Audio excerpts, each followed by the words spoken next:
বিসমিল্লাহির রহমানির রহিম। সূরা নাসরের শানে নজুল।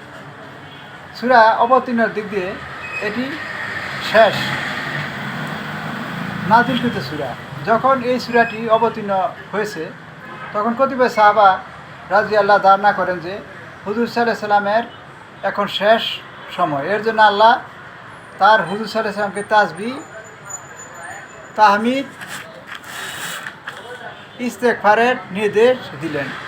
এখানে আল্লাহর সাহায্য দ্বারা ইসলাম ও মুসলমানগণের কুফর ও কাফিরদের উপর বিজয় বোঝানো হয়েছে এবং বিজয় দ্বারা মক্কা বিজয়কে বোঝানো হয়েছে। বিসমিল্লাহির রহমানির রহিম।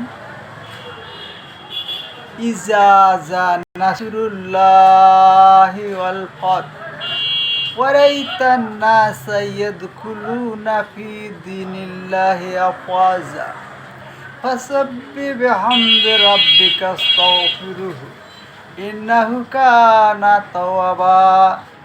যখন আল্লাহর সাহায্য ও বিজয় সমাগত হবে এবং তুমি মানুষকে দলে দলে আল্লাহর ধর্মে প্রবেশ করতে দেখবে, তখন সে রবের পবিত্রতা ও মহিমা ঘোষণা করবে এবং ক্ষমা প্রার্থনা করবে।